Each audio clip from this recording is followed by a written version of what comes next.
All right, thanks very much. I suspect some more senators will come trickling in. Now, let me start off by just making a few brief points about where we are today and how we got to where we are. This government shutdown is taking place for one simple reason. For the first time in the modern history of our country, the majority party in the Senate, the Republican Party, which needs 60 votes to pass a budget bill to fund the government, is refusing to negotiate. Republicans have 53 votes in the Senate. Democratic caucus has 47. You need 60 votes to pass a budget bill. You have to negotiate. But for the first time in modern history, the Republicans are not negotiating. What they are saying is their way or the highway. They refuse to sit down and talk. And further, in terms of their contempt for the negotiating process, Mike Johnson, the Republican leader in the House, has given his members a 6-week paid vacation. So here we are in the middle of a government shutdown. Workers are not getting paid. People are worried about escalating health care costs. People are being worried about being thrown off the health care they have. And the Republicans in the House are saying, hey guys, take a 6-week paid vacation. You don't have to be here in Washington, D.C. To me, that is pretty insane. And let me be clear what it would mean if Republicans got their way and this so-called CR, continuing resolution, were to pass. First, it would throw 15 million Americans off the health care they have because of massive cuts to Medicaid and the ACA. And what studies from Yale and the University of Pennsylvania and elsewhere indicate that when you throw 15 million working class and low-income people off the health care they have, 50,000 of them will die unnecessarily every year. So what this legislation is about is whether we vote to allow 50,000 of our fellow Americans to die unnecessarily every year because they were thrown off of Medicaid and the ACA. Further, if the Republicans were to prevail, what it means is that on average, health insurance premiums for the 20 million plus people on the Affordable Care Act on average would double. In my state of Vermont, we have now received information there are some people who would pay a tripling or a quadrupling of their health care premiums when Americans are already paying the highest prices in the world for health care. People cannot afford a doubling or a tripling in their health care premiums. And now what brings us here today, in an absolutely unbelievable way, President Trump is refusing to release the $5 billion in emergency funding for SNAP that helps feed 16 million kids, and that is a direct violation of the law.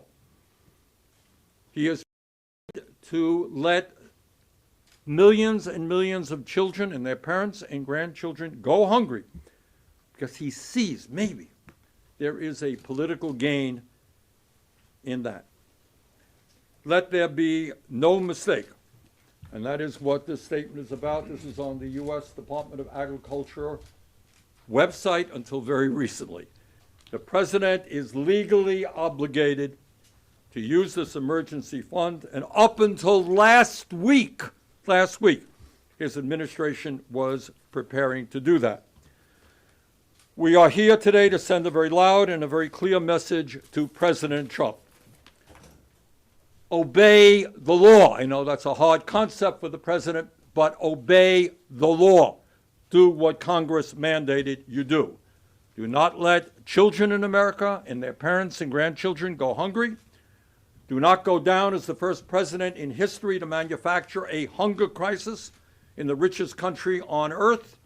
Release these funds. Now, the good news is there are at least 11 Republicans in the Senate who are supporting a bipartisan bill to ensure that no one in America goes without the nutrition assistance they need during the shutdown. And that is very good news, and I thank those 11 Republicans. Every Democrat supports that bill as well. That bill, I say to Senator Thune, when you have 11 Republicans and every member of the Democratic caucus on support, that bill should get to the floor immediately. No child in this country should be forced to go hungry. With that, let me introduce Senator Merkley. So the President of the United States has a new MAHA agenda. Instead of Make America Healthy Again, it's the Make America Hungry agenda. It's weaponizing food, using food as a weapon against America's most vulnerable families. In my state of Oregon, you're talking about 210,000 children.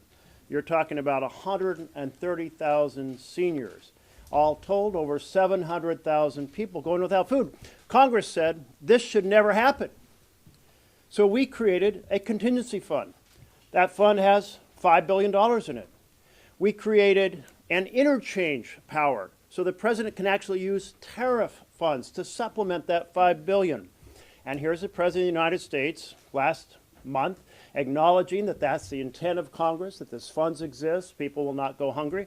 And now here's the President today saying, I am going to attack the health and welfare of America's most vulnerable families as a negotiating tactic. It reminds me of his strategy over immigration, saying we're going to separate children from their parents. We'll use children as a weapon.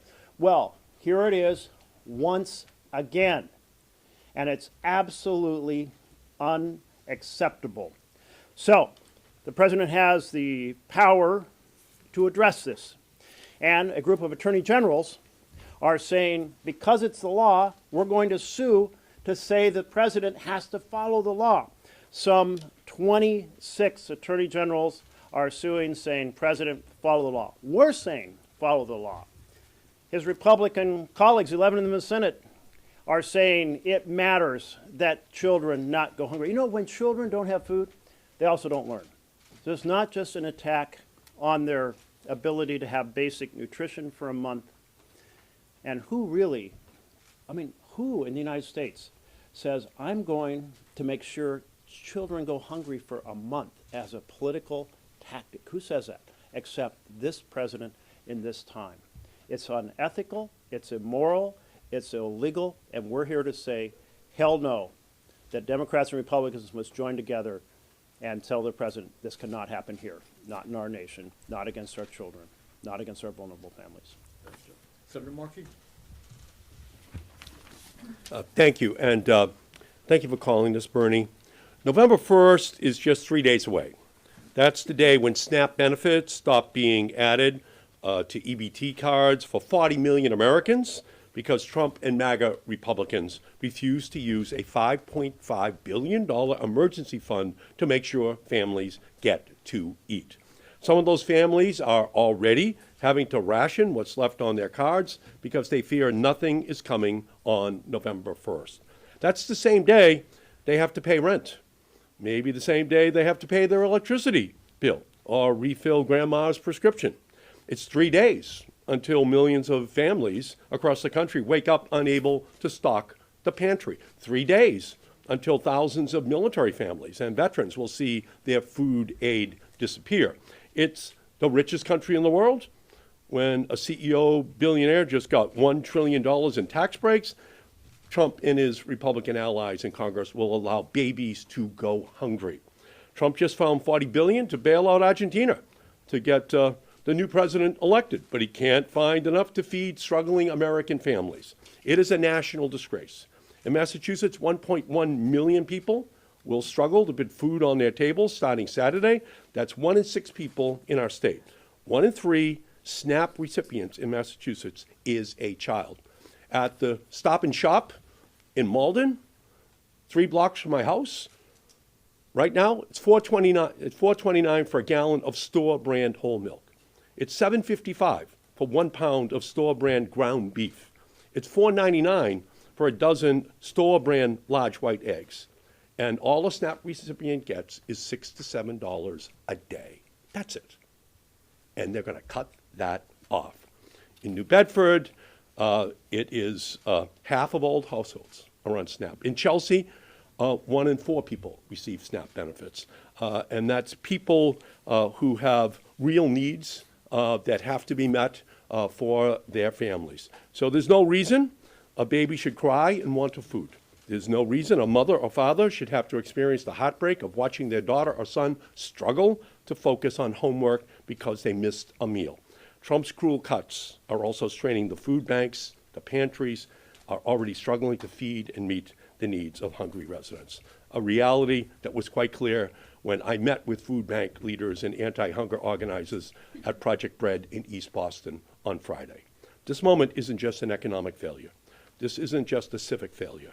This is an utter moral failure for the Trump administration and MAGA Republicans.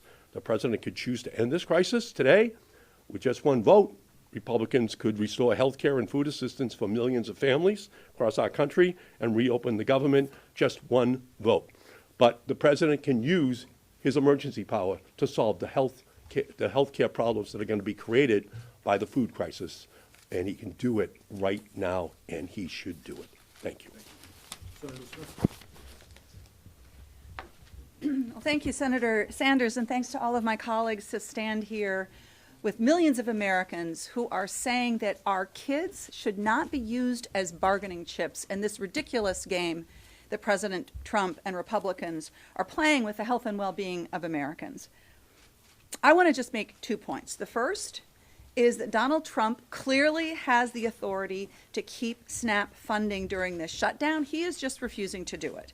His own USDA, as Senator Sanders just showed us, told the public that they had the authority. They put it up on the website, and now they've taken it down because they are cruelly using people as their bargaining chips. Congress specifically set aside an emergency pot of funding for situations like that. Like this, there's more than $5 billion in this fund that is available, so they have the money. And come next week, when roughly 40 million Americans and 440,000 Minnesotans can't buy groceries, that is going to be on Donald Trump and the Republicans. And here's the second point I want to make. This has real huge consequences for our communities and for our friends and families. On average, SNAP benefits are $6 a day. For most of the people who are using SNAP, they're folks that are seniors living on a fixed income. They're people living with disabilities, or they are really hardworking Americans, often working 2 jobs, and they still cannot afford, because of the way our economy is rigged to benefit the wealthiest among us, they still can't afford to buy groceries, even though they are working that hard. SNAP participation, it's important to understand who's getting SNAP. More likely, per capita, these are folks that are living in red districts, in rural counties. So this is not a Democratic or Republican issue. This is an everyone issue. And when SNAP benefits aren't paid, that single mom going to the grocery store with her EBT card, she doesn't have any money on that card, so she can't buy groceries. She goes to the food bank, and the food bank is empty because there is huge increased demand for food support. And everybody is hurt in rural communities when this is happening. So, as I thought I had seen everything, but I mean, seriously. Last summer, Donald Trump and Republicans paid for huge tax breaks for billionaires and for the wealthiest corporations by slashing health care and by slashing food benefits for working Americans. And now, what are they doing? They want to use hungry children as leverage to get Democrats to give up our fight to lower health insurance premiums. I mean, they're essentially telling America, you've got 2 choices. You can have dramatically higher insurance premiums, or millions of Minnesotans and millions of Americans can go hungry. And we all know that that is not the real choice. These are not our only choices. And Americans should not be forced by this president to choose between health care and food. So what needs to happen is really obvious. It's really clear. House Republicans need to come back to Washington and their vacation and get to work. We need to negotiate a deal. The president, who talks about the art of the deal, needs to get involved in the art of this deal to lower health care costs and make sure that people have the food that they need. Senator Welch? Thank you, Bernie, for calling this. Number one, this is not about the shutdown. You know, many of you who have asked us, are you getting pressure? Because now SNAP benefits are going to expire, and therefore, shouldn't you reopen government? That is a fair question, but there's a clear answer. This has nothing to do with the shutdown. The law requires, and the funds are available to continue SNAP right now without any interruption. So that is a decision that the president is making on his own, to allow people to go hungry when he has the power to continue the SNAP benefits that folks desperately need. And it is desperate. I mean, the folks who rely on SNAP, $6 a day, and you can barely buy a pound of hamburger in Chelsea. But that is real. The other thing is a lot of the questions you ask are about the tactics. Who's doing what? How are you going to get them to negotiate? That's why I think stepping back and having some context, there really was a one big beautiful bill that really did provide incredible tax cuts for very wealthy people and corporations. There really was a big beautiful bill that cut food benefits and cut health care. And we are fighting for what Republican families and Democratic families need. And that's health care.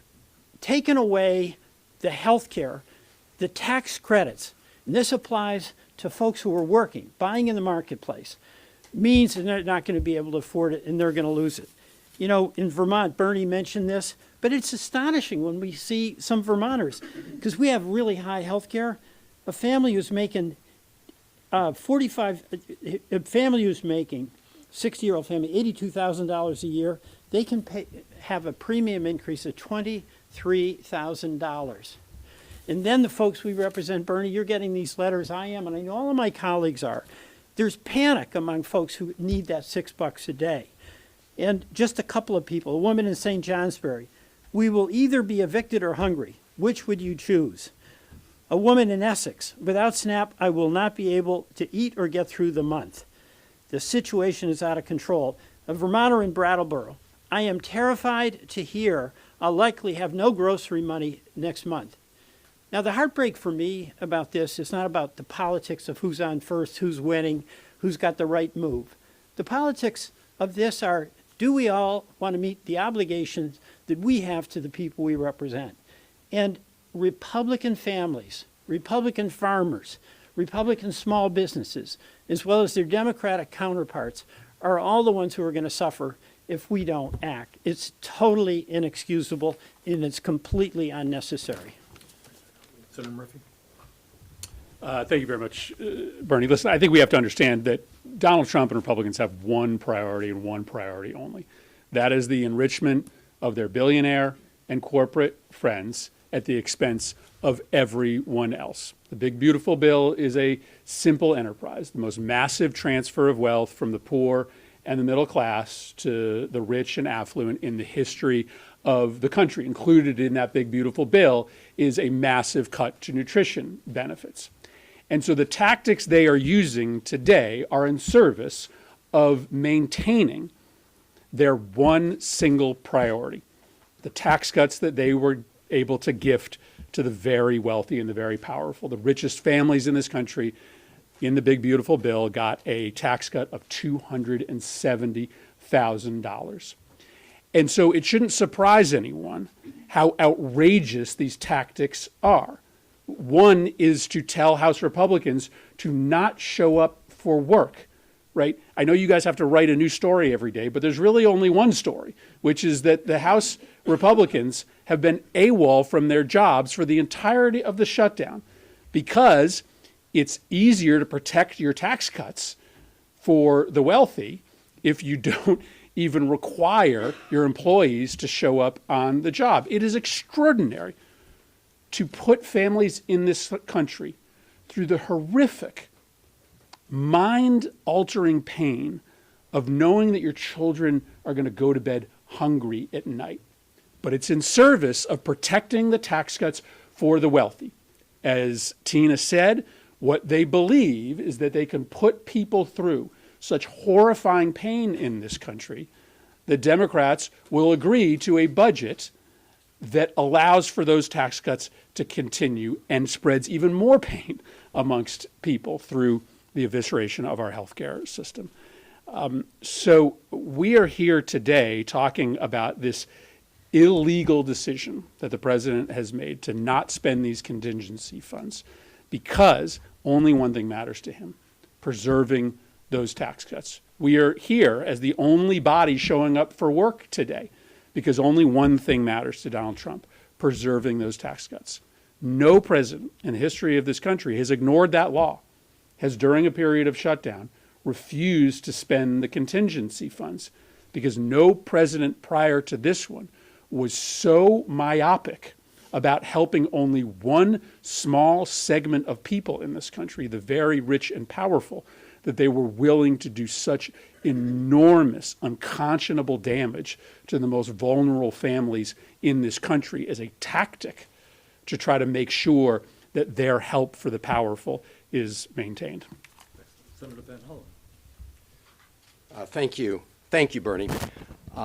We know that Donald Trump and Republicans here in Congress and all their billionaire buddies don't care about slashing and now terminating food assistance programs for 40 million Americans, including 16 million kids.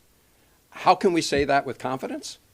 Because, as my colleague said, they showed us who they were in what they called the Big Beautiful Bill. It was beautiful if you're a billionaire. For everybody else, it sucked. And one of the things they did was cut food assistance programs for almost $200 billion to help finance those tax cuts for their billionaire buddies. That was a choice. It was an intentional, deliberate choice. Tax breaks for billionaires at the expense of kids and other on food and nutrition programs. And what they're doing right now is also a deliberate choice. They are using this Trump shutdown to inflict unnecessary pain on the American people. We've seen this already in the context of federal employees, where they've been illegally firing federal employees. Just within the last 48 hours, a federal judge said that they were imposing political retribution on federal employees. We know what Russ Vought told the country he wanted to do. He said he wanted to impose trauma on federal employees. And now what they're doing is using these cuts to food and nutrition programs to impose trauma on all of the American people. And we know it's deliberate because, as my colleagues have pointed out repeatedly, this statement was on the Department of Agriculture website just within the last few weeks. They know what congressional intent is. They know they've got the money, and they are choosing not to use it for this purpose.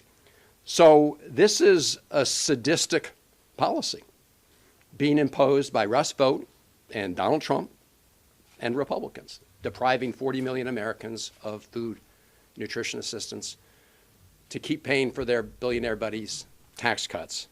I looked up in Webster's the definition of sadism, and the definition is to delight in cruelty. That's really sick.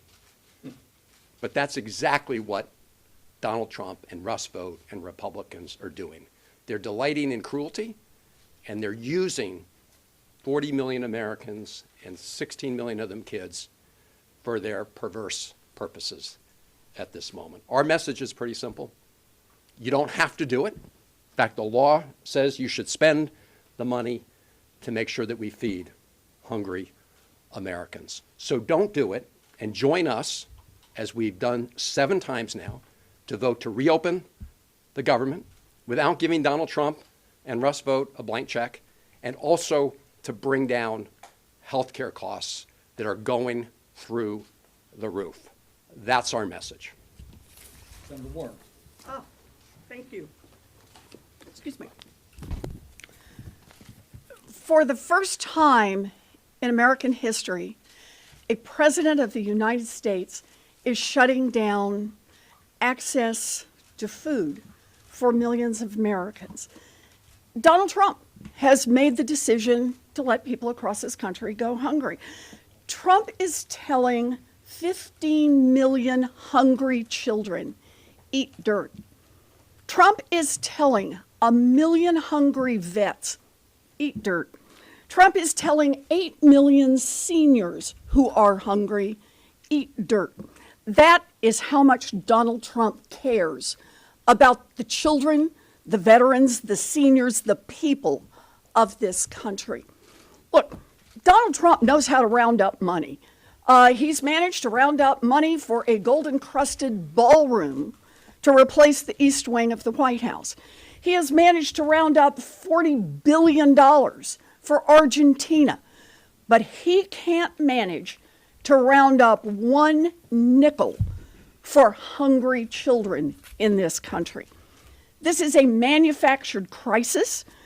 Donald Trump and the Republicans, part one, decided to cut benefits for those who are hungry in the big, beautiful bill.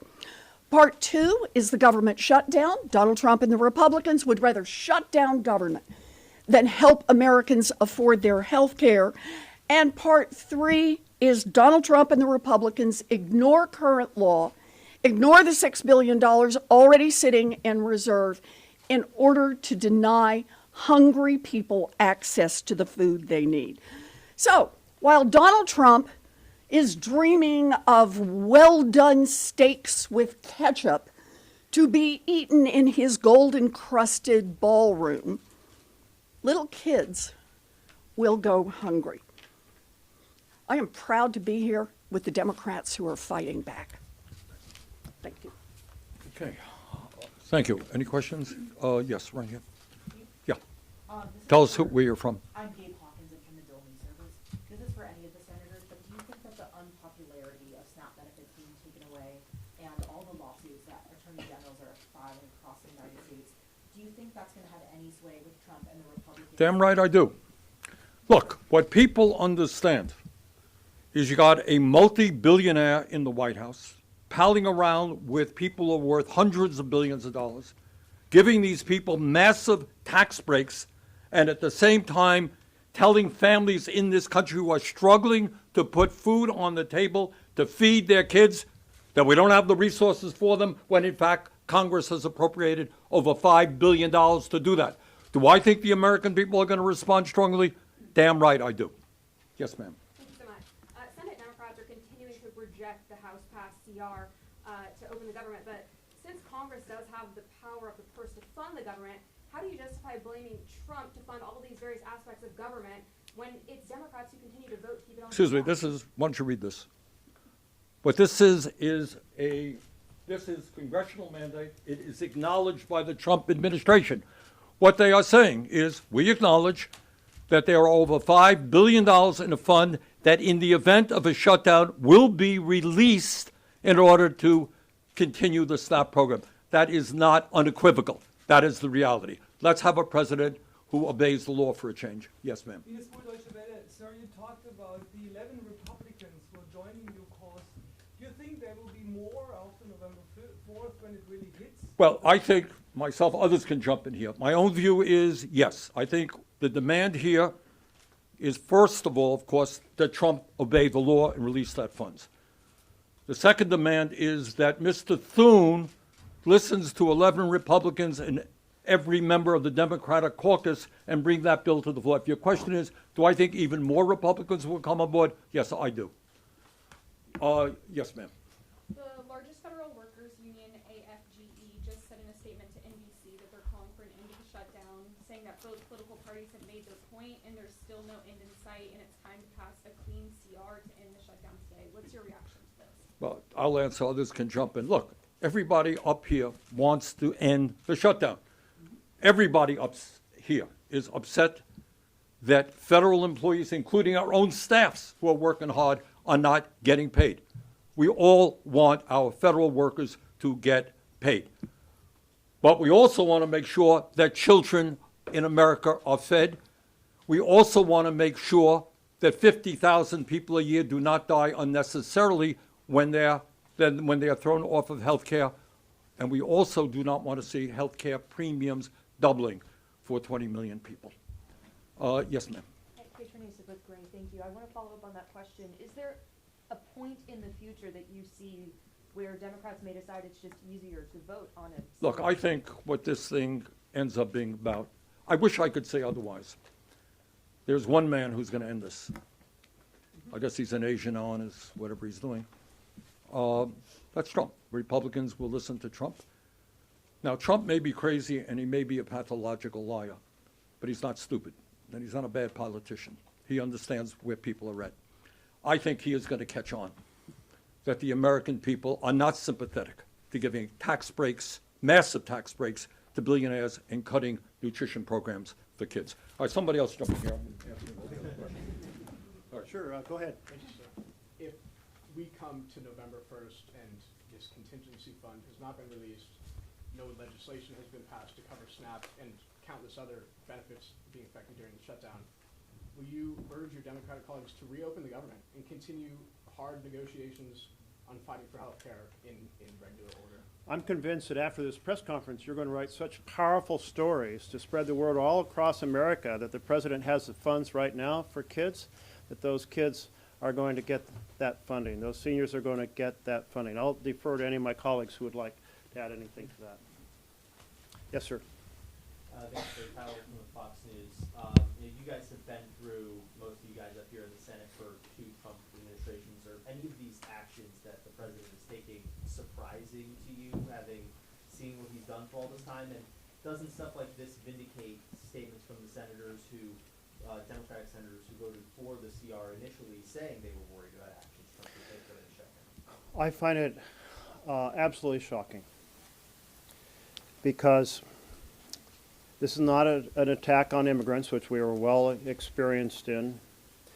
This is an attack on the most vulnerable families in America.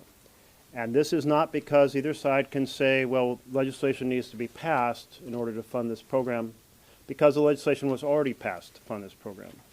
The money is sitting in the federal treasury, $5.5 billion. In addition, there's interchange authority that allows tariff funds to be used to supplement that.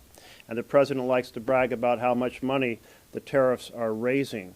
So the idea that you're going to use babies, children, vulnerable families, seniors as pawns and take away food for a month in a negotiation, I find it absolutely stunning, beyond anything else I've seen from this administration. Maybe anyone else want to jump up? If not, I will just say, in the last Trump shutdown, you didn't see this kind of conduct.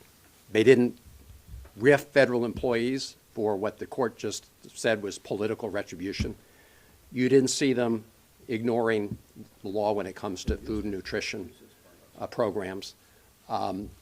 So it was bad in the first shutdown, first Trump shutdown.